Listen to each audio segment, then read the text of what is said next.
नमस्कार प्यारे बच्चों, बहुत बहुत स्वागत है आपका अपने YouTube channel NCERT study point पे। तो आगे चलते हैं।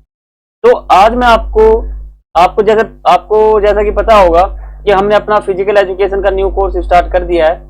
उस कोर्स के अकॉर्डिंग मैंने आपको टोटल 2 चैप्टर करा दिए हैं। पहला चैप्टर आपका है खेलों में योजना और दूसरा आपका है खेलों में बच्चे तथा महिलाएं। तो दोनों चैप्टर मैंने आपको करा दिया है। तो इस वीडियो में मैं आपको तीसरा चैप्टर कराऊंगा क्लास 12 का फिजिकल एजुकेशन का, ठीक है, जो कि आपका जीवन शैली बीमारियों के निवारण हेतु योग, ठीक है। तो ये आपका चैप्टर का नाम है। तो इसमें मैं आपको पूरा बता दूंगा, ये चैप्टर जो है आपका, ठीक है। तो इसमें मैं आपको फुल चैप्टर बता दूंगा। इसमें आप इस चैप्टर में पूरा योग के बारे में पढ़ोगे इस वीडियो में, या फिर ये जो आपका पूरा चैप्टर है, ठीक है। तो इसमें आप बिल्कुल योग के बारे में जानोगे, आसन के बारे में जानोगे कि इसका क्या फायदा है, ठीक है, इसकी क्या भूमिका है, ये आप इस वीडियो में जानोगे या फिर चैप्टर में जानोगे, ठीक है। तो आगे चलते हैं। और आपका कोई सवाल हो, कोई क्वेरी हो और आप मुझसे पर्सनली पूछना चाहते हो तो आप मुझे फेसबुक और इंस्टाग्राम के माध्यम से पूछ सकते हो। दोनों का जो यूजर नेम है वो आप सभी के सामने लिखा हुआ है, ठीक है। ऊपर फेसबुक का, नीचे इंस्टाग्राम का, दोनों सेम ही है। और आप जब इंस्टाग्राम पर मेरा यूजर नेम सर्च करोगे तो कुछ इस प्रकार का इंटरफेस आ जाएगा। आप मुझे फॉलो कर लेना और आपका कोई सवाल हो मुझसे पर्सनली पूछ सकते हो, ठीक है। मैं पूरा प्रयास करूंगा आपके क्वेरी का जवाब देने का, ठीक है। तो आगे चलते हैं। और आपने अभी तक हमारे टेलीग्राम ग्रुप को ज्वाइन नहीं किया तो आप टेलीग्राम ग्रुप को ज्वाइन करें, क्योंकि अभी बहुत सारे बच्चे जो हैं टेलीग्राम ग्रुप पर ज्वाइन हो चुके हैं। तो आप भी अगर ज्वाइन हो जाएंगे तो आपका भी भला होगा, फायदा होगा, ठीक है। उस पर आपको important question, notes, previous paper, question paper सभी आपको स्टडी मटेरियल जो है वो आपको प्रोवाइड करवाए जाते हैं। हमारे ग्रुप का नाम है A.K NCERT स्टडी पॉइंट, ठीक है। तो आगे चलते हैं। तो पहले आप ये जान लो कि जो आपका बोर्ड है उसने इस साल आपका सिलेबस क्या निकाला है। तो सिलेबस आपका जो निकाला है ये मैं आपको 3 चैप्टर के अकॉर्डिंग बता रहा हूँ, फिर आगे आपको बताऊंगा। तो मैंने आपका पहला चैप्टर करा दिया है, दूसरा करा दिया। इस वीडियो में मैं आपको तीसरा चैप्टर कराऊंगा, ठीक है, जो कि आपका जीवन शैली संबंधी रोगों के निवारण हेतु योग। तो पहले आप ये समझो कि जो ये चैप्टर का नाम ये रखा गया है, यही नाम जो है इस चैप्टर का क्यों रखा गया है। तो देखो, जीवन शैली का मतलब होता है लाइफ स्टाइल, यानी जो हमारा जीवन शैली है उसमें जितने भी बीमारी होते हैं, जितने भी रोग होते हैं, मान लो बुखार या फिर मलेरिया या फिर कुछ भी ऐसा चीज होता है, जो भी हमारी बीमारी होती है, उनको ठीक करने के लिए योग की क्या भूमिका है, वही आप इस चैप्टर में पढ़ोगे। इसलिए इस चैप्टर का नाम रखा गया है जीवन शैली संबंधी रोगों के निवारण हेतु योग। तो आप ये देखो कि इसमें आपको पढ़ना क्या क्या है। इसमें आपको टोटल क्या पढ़ना है, तो इसमें आपको कुल मिलाकर ताड़ासन पढ़ना है। और ये जो आपका है ताड़ासन, इसमें आपको पढ़ना है। ये एक आसन है, कटी चक्रासन, पवन मुक्तासन। तो आपका जो मोटापा है, मोटापा को दूर करने के कौन कौन से आसन है ये आप पढ़ोगे। मधुमेह जो है इसको दूर करने के कौन से आसन है, अस्थमा को दूर करने के कौन से आसन है, और उच्च रक्तचाप यानी हाई ब्लड प्रेशर को दूर करने के कौन से आसन है, आप ये पढ़ोगे इसमें। तो शुरू करते हैं अपना चैप्टर और ये वीडियो। तो पहले आप ये देखो कि योग जो है, योग शब्द का अर्थ क्या होता है, ठीक है। योग शब्द का अर्थ क्या होता है, देखो योग शब्द जो है वो संस्कृत भाषा के युज धातु या फिर युज शब्द से लिया गया है, जिसका अर्थ होता है जोड़ना या मिलाना। आप ये देखो, योग जो है, योग जो आपको शब्द दिख रहा है, योग शब्द वो संस्कृत भाषा के युज धातु से लिया गया है, जिसका अर्थ होता है जोड़ना या फिर मिलाना, ठीक है। ये आपका हो जाएगा पहला अर्थ। लेकिन योग का एक दूसरा अर्थ भी है। दूसरा अर्थ क्या है, वो है योग का दूसरा अर्थ ये भी होता है कि आत्मा का परमात्मा से मिलन योग कहलाता है। ये दूसरा परिभाषा हो जाएगा योग का, ठीक है। तो आप दोनों में से कोई भी परिभाषा लिख सकते हैं आप अपने बोर्ड एग्जाम में, ठीक है। ये देखो, ये दूसरा परिभाषा है, मैंने आपके सामने मैंने दोनों परिभाषा लिखा है। अब आप ये जान लो कि जो हमारा योग है इसका महत्व क्या है या फिर इसका लाभ क्या है। तो हमारा जो पहला लाभ है वो है शरीर की जो सुंदरता है उसमें वृद्धि हो जाएगी। अगर हम योग करेंगे तो हमारा जो शरीर है वो पूरा सुंदर हो जाएगा। रोगों से बचाव और उपचार, अगर हम योग करेंगे तो हमारा जो रोग है उससे हम बचेंगे, ठीक है, ये एक उपचार का काम करेगा। शरीर के आसन को ठीक करता है। अगर मान लो कोई व्यक्ति टेढ़ा चलता है या फिर झुक के चलता है या फिर उल्टा पुल्टा जैसे भी चलता है, साधारण व्यक्ति की तुलना में बहुत ही अजीब चलता है, तो अगर वो आसन करेगा, योग करेगा, तो उसका जो बैठने का तरीका है, जो उसका स्टाइल है वो बिल्कुल चेंज हो जाएगा, सीधा हो जाएगा, सही हो जाएगा वो, ठीक है। चौथा हमारा लाभ है वो है लचक में वृद्धि। जो हमारे शरीर में लचक होता है किसी भी काम को करने के लिए, तो उसमें वृद्धि हो जाएगा, स्वास्थ्य में सुधार हो जाएगा, मानसिक तनाव को कम भी करता है योग, ठीक है। अगर आप योग करोगे प्रतिदिन तो आपका जो मानसिक तनाव है, स्ट्रेस जो है, तनाव जो है वो कम होगा। योग आसानी पूर्वक किया जा सकता है, ठीक है। अगर आप रोज आसन करोगे या फिर योग करोगे तो आप हमेशा योग जब भी करोगे तो आपको थकान महसूस नहीं होगा। ये लाभ हो जाते हैं हमारे योग के। तो आपको समझ में आ गया होगा योग और योग का अर्थ और योग का लाभ, ठीक है। तो अब आप जान लो कि आसन का अर्थ क्या होता है। योग तो आप समझ गए, तो आसन का अर्थ क्या होता है। देखो, लंबे समय तक सुखपूर्वक बैठने की स्थिति को आसन कहते हैं। यानी कोई व्यक्ति किसी भी स्थिति में बैठा हो, मान लो सोया हो या जगा हो या सीधा खड़ा हो, अगर व्यक्ति उस स्थिति में बहुत ही लंबे समय तक रहता है तो उसी को हम आसन कहते हैं। तो जब भी कोई व्यक्ति आसन करता है, तो मान लो कोई ताड़ासन कर रहा है तो एकदम सीधा है, अगर व्यक्ति वो बहुत देर तक सीधा रह सकता है तो इसका मतलब यही है कि उसका आसन सही है, तो उसी को हम आसन कहते हैं, ठीक है। अब आसन कितने प्रकार के होते हैं, तो आसन हमारे 3 प्रकार के होते हैं। वो है हमारे ध्यानात्मक आसन, विश्रामात्मक आसन और संवर्धनात्मक आसन। तो 3 हमारे आसन है। और ये जो आपका टॉपिक है ये आपके बोर्ड एग्जाम में नया जुड़ा है, आसन के प्रकार। तो मैं आपको बताता हूँ, आपको मैं कोर्स करवा रहा हूँ बिल्कुल आपका जो बोर्ड है, बोर्ड के अकॉर्डिंग करवा रहा हूँ, ठीक है। जो आपका बोर्ड है उसके अकॉर्डिंग आपको करवा रहा हूँ। तो आप प्रकार देख लो। जो हमारा पहला था वो हमारा था ध्यानात्मक आसन। तो इस आसन का मतलब होता है इस प्रकार का आसन मन को शांत करने के लिए किया जाता है तथा ध्यान यानी मन को केंद्रित करने के लिए किया जाता है, ठीक है। जैसे मान लो आप उदाहरण ले सकते हो पद्मासन। इसमें कोई व्यक्ति बैठता है तो अपने मन को शांत करता है। देख लो आप, ये व्यक्ति जो बैठा हुआ है बिल्कुल मन को शांत करने की स्थिति में बैठा हुआ है।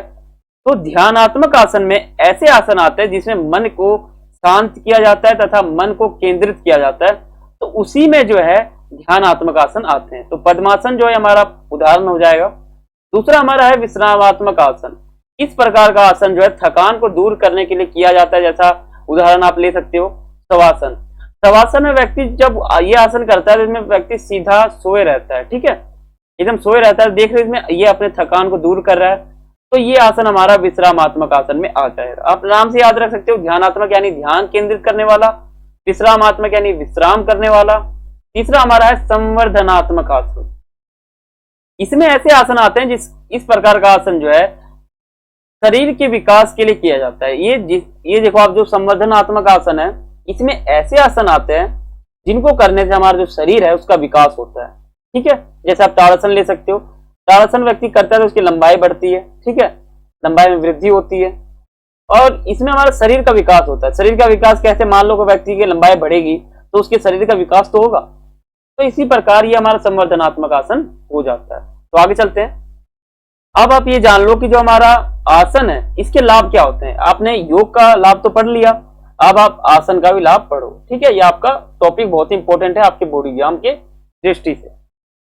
तो जो आपका पहला लाभ है वो है मांसपेशियों को मजबूत करता है, हृदय संबंधी रोगों में कमी करता है, शरीर के आकार में वृद्धि करता है, शरीर का विकास भी करता है और रोगों से लड़ने की शक्ति प्रदान करता है, ठीक है। तो आसन जो है वो मांसपेशियां मजबूत भी करता है, हृदय संबंधी रोग है उनको कम करता है, शरीर के आकार में वृद्धि करता है, शरीर का विकास करता है और रोगों से लड़ने की जो शक्ति है उसमें वृद्धि यानी वो हमें शक्ति प्रदान करता है, ठीक है। तो ये हमारे लाभ हो जाते हैं। अब आप ये जान लो कि जो हमारी जीवन शैली है, जैसा कि आपके चैप्टर का नाम ही जीवन शैली है, तो जीवन शैली जो शब्द है यानी जो हमारा लाइफ स्टाइल है, आप ये देखो जीवन शैली को इंग्लिश में बोलते हैं लाइफ स्टाइल। यानी जो हमारा दैनिक कार्य, जो हमारा लाइफ स्टाइल है उससे संबंधित जितने भी रोग हैं उनके रोकथाम में योग की क्या भूमिका है ये आप पढ़ोगे। योग कितना महत्वपूर्ण है हमारे जीवन शैली संबंधी रोगों को रोकने के लिए, ठीक है। तो देखो जीवन शैली संबंधी विकारों के प्रबंधन में सदैव योग का नाम लिया जाता है। योग जो है एक मौलिक सिद्धांतों की चर्चा भी है। ये लोग चर्चा करते हैं मौलिक सिद्धांतों के रूप में, जिसमें व्यक्ति का जो उचित दृष्टिकोण है तथा मनोविज्ञान जो है, ठीक है, मनोवैज्ञानिक जो है तथा जो हमारा विकास कर रहा है, जो हमारे इसमें शामिल है। योग कुल मिलाकर जो है विकास का काम करता है। योग अभ्यास द्वारा तनाव प्रबंधन, ठीक है, चयापचय का सामान्य होना, और जो हमारी शीतलीकरण जो है, और जो कल्पना शक्ति है, और जो वृद्धि है, इसमें पूरा वृद्धि करता है। जो प्रचलित रोग हैं जैसे मधुमेह, उच्च रक्तचाप आदि को नियंत्रित करता है।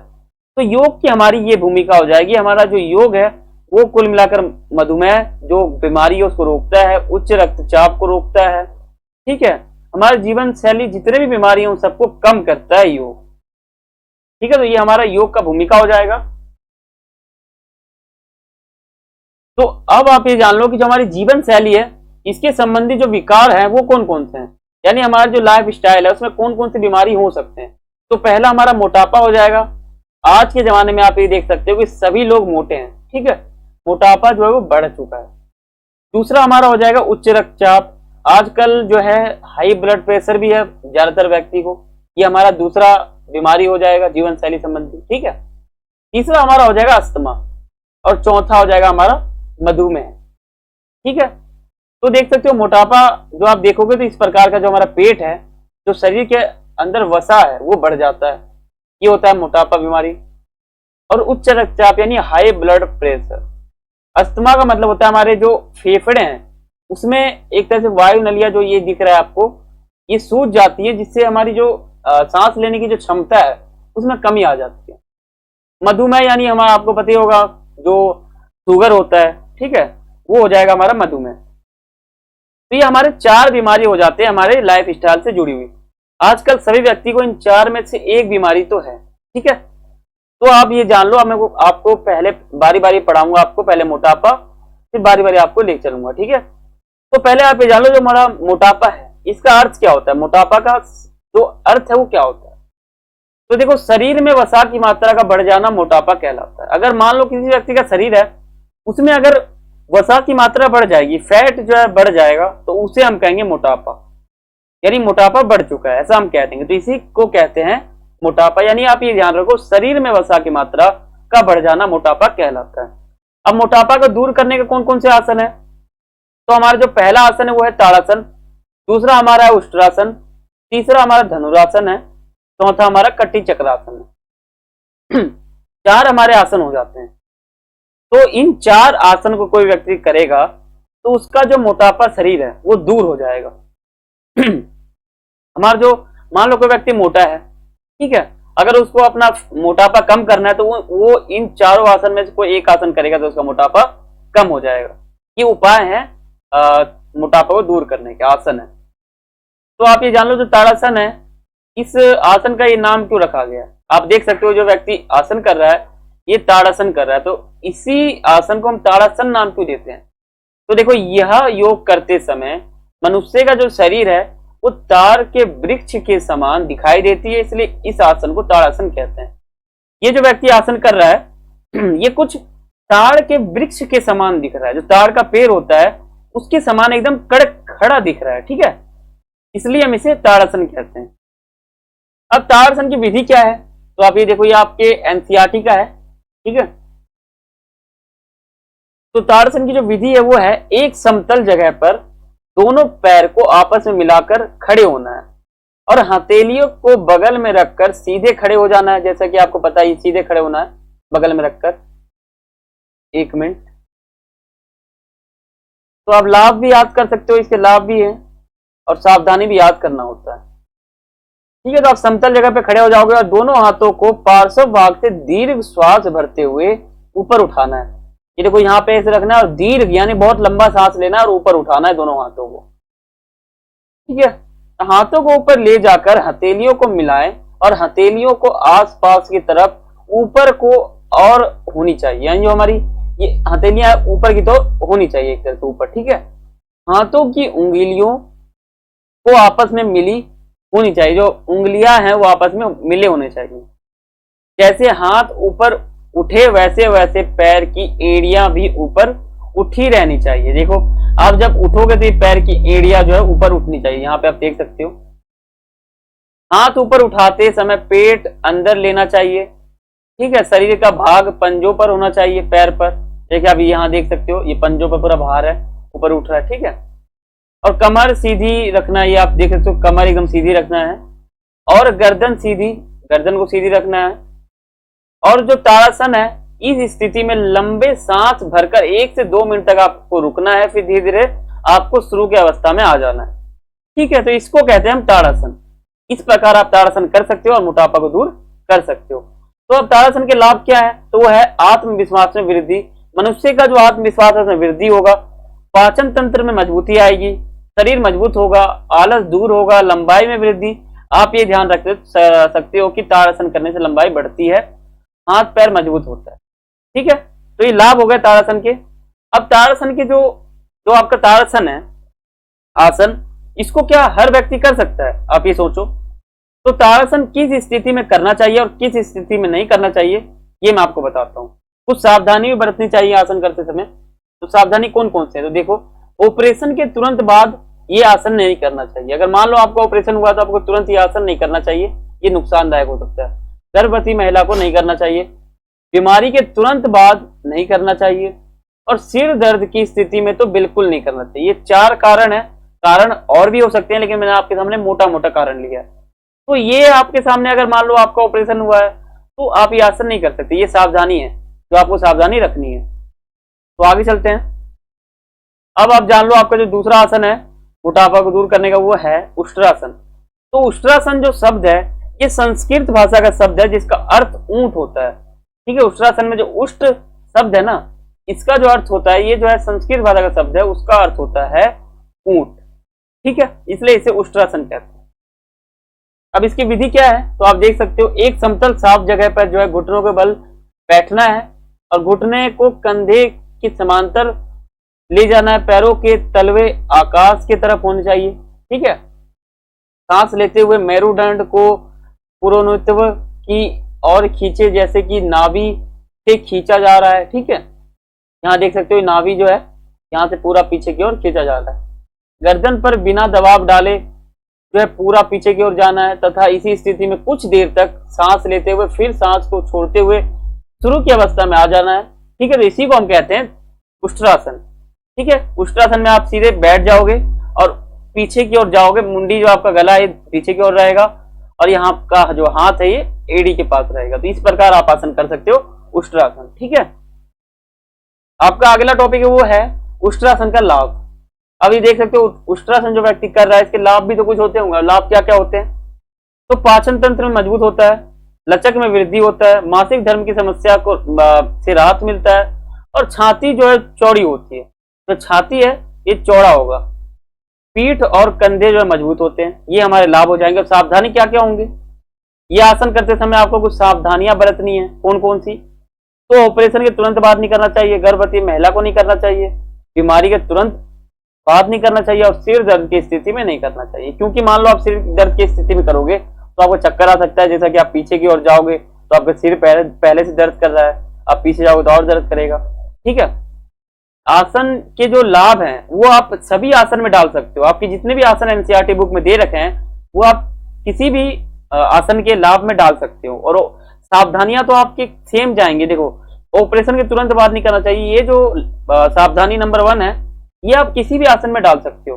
दूसरा डाल सकते हो, ये चारों आप किसी भी आसन में डाल सकते हो। ये कॉमन लाइन है। ठीक है, और ये कॉमन लाइन है, आप ये किसी भी आसन में चला सकते हो, किसी भी आसन के लाभ बता सकते हो। अगला आसन आपका है धनुरासन। तो धनुरासन करते समय मनुष्य का जो शरीर है वो धनुष के समान दिखाई देता है, इसलिए इस आसन को धनुरासन कहते हैं। ठीक है, तो विधि देख लो आप। विधि जो है आपका इंपॉर्टेंट है। आपका जो बोर्ड एग्जाम है उसमें बहुत ही इंपॉर्टेंट रहता है आपका ये विधि। अब जब भी अपने बोर्ड एग्जाम में ये पेपर जो आपका आएगा उसमें इंपॉर्टेंट रहता है। तो पहले पेट के बल लेट जाएं और घुटनों को मोड़ते हुए कमर के पास ले जाएं और हाथ से दोनों घुटनों को पकड़ें, जैसा कि आप देख सकते हो यहाँ पकड़ा हुआ। अब अपने सिर, छाती और जांघ को ऊपर की ओर उठाएं ताकि जो शरीर के भार है वो पेट के निचले हिस्से पर आ सके। ठीक है, छाती को ऊपर उठाना ताकि ये जो पेट के ऊपर भार है। फिर पैरों को पकड़कर शरीर के आगे की ओर खींचना कोशिश करें। ठीक है, अपनी क्षमता अनुसार इसको 5 से 20 सेकंड तक कर सकते हैं, फिर आप शुरू की अवस्था में आ जाएं। ठीक है, तो ये हमारा आसन हो जाता है धनुरासन। अब इसके लाभ क्या क्या है? तो अभी देख लो, हर आसन के लाभ होते हैं। अब लाभ आप जो है वो सेम भी रख सकते हो, लाभ ज्यादा फर्क नहीं रहता, सभी आसन के सभी लाभ होते हैं। ये तनाव को कम करता है, थकान को दूर करता है, शरीर जकड़ता, जो शरीर को जो जकड़ने वाली बीमारी है वो खत्म हो जाता है। अगर आप धनुरासन करोगे तो अगर आपका शरीर जकड़ता है तो कम हो जाएगा। मासिक धर्म की समस्या से मुक्ति मिल जाएगी। रीढ़ की हड्डी जो है उसमें लचीलापन आएगा, हाथ पैर मजबूत होगा। और इसके सावधानी क्या क्या है तो आप लिख सकते हो। सावधानी आपको मैं बताता हूँ, सेम सावधानी है, ठीक है। ऑपरेशन के तुरंत बाद नहीं करना चाहिए, गर्भवती महिला को नहीं करना चाहिए, बीमारी के तुरंत बाद नहीं करना चाहिए, सिर दर्द की स्थिति में नहीं करना चाहिए। अब आपका अगला आसन आता है, वो आता है कटी चक्रासन। कटी चक्रासन जो है, ये जो शब्द है ये दो शब्दों से मिलकर बना है। पहला आपका है कटी, जिसका अर्थ होता है कमर। दूसरा आपका है चक्र, जिसका अर्थ होता है पहिया, यानी कमर वाला पहिया। देख सकते हो आप, कमर इस साइड मुड़ रहा है, फिर कमर उस साइड मुड़ रहा है, यानी कमर एक पहिए का काम कर रहा है। इसलिए हम कटी को बोलते हैं कमर और चक्र को बोलते हैं पहिया, यानी कमर एक पहिए के रूप में काम करता है। इस आसन में कमर को दाईं से बाईं ओर मोड़ना होता है, अर्थात घुमाना होता है। ऐसा करते समय कमर पहिए की तरह घूमता है, इसलिए इस आसन को कटी चक्रासन कहते हैं। अब इसके लाभ इसके जो विधि है वो कौन कौन से हैं, तो पैरों को जोड़ कर सीधे खड़े हो जाएं, इन दोनों पैर को आपस में जोड़ दें और सीधे खड़े हो जाएं। श्वास अंदर लेते हुए हथेलियां जो है उसको एक दूसरे के सामने रखें, ठीक है। हाथों को अपने आमने सामने जमीन के समांतर रखें, अपने हाथों को कंधे से दूरी रखें, ठीक है, समान रखें। श्वास छोड़ते हुए कमर की दाहिनी ओर घुमाएं और बाएं कंधे से पीछे की ओर देखें और सांस लेते हुए यूं सामने और घूम जाएं। इस साइड घूमना है, फिर उस साइड घूमना है। सांस छोड़ते हुए आप शुरू की अवस्था में आ सकते हैं, ठीक है। तो ये हमारा हो जाता है कटी चक्रासन। अब जो है कटी चक्रासन के लाभ कौन कौन से हैं, वो है कब्ज से राहत। अगर आपको कब्ज का बीमारी है तो आप उससे आपको राहत मिलेगा। हाथ पैर के जो मांसपेशियां हैं उसमें बहुत ही मजबूती आएगी, हाथ पैर मजबूत होगा, शरीर के लचीलेपन में वृद्धि होगा, ठीक है। अब जो हमारा कटी चक्रासन के करते समय सावधानी है वो कौन कौन से हैं, तो सावधानी आपका सेम है, वही है ऑपरेशन, गर्भवती, ठीक है, बीमारी और हाथ पैर के दर्द के समय नहीं करना चाहिए, ठीक है। तो आप ये देख सकते हो सावधानी आपके सेम रहते हैं ज्यादातर आसन में। तो आपका अगला बीमारी है वो है अस्थमा। तो अस्थमा जो है ये क्या है, तो देखो अस्थमा जो है एक ऐसी बीमारी है जिसमें वायु नलियां सूज जाती हैं, हमारे जो गले की जो हमारी वायु नलियां होती हैं वो सूज जाती हैं, जिसके कारण सांस लेने में बहुत ही कठिनाई होती है। और जब भी व्यक्ति सांस लेता है तो सींटी जैसी आवाज आती है, ठीक है, उसी को हम कहते हैं अस्थमा। तो अस्थमा को दूर करने के कुछ आसन भी तो होंगे। आसन कौन से हैं, तो पहला है ताड़ासन, दूसरा है उष्ट्रासन, तीसरा है धनुरासन, चौथा है गोमुखासन। आप ये देख सकते हो कि मोटापा को दूर करने के आसन भी जो है वो सेम थे। आप यहाँ देख सकते हो टाइपिंग का मिस्टेक है, यहाँ पे अस्थमा आना चाहिए था, ठीक है, तो टाइपिंग का मिस्टेक है, आप अस्थमा समझो, ठीक है। तो अस्थमा को दूर करने के ये तीन आसन आपके सेम है, धनुरासन, उष्ट्रासन और ताड़ासन। ये मैंने आपको पीछे स्लाइड में बताए थे, ठीक है। तो आप ये तीनों आसन जो है अस्थमा की बीमारी में भी लिख सकते हो। और चौथा हमारा आ जाता है गोमुखासन। तो मैं आपको गोमुखासन बताता हूँ क्योंकि मैंने आपको तीनों आसन पीछे स्लाइड में बता दिए। तो देखो गोमुखासन, यह आसन करते समय मनुष्य का शरीर जो है वो गाय के मुख्य समान दिखाई देता है।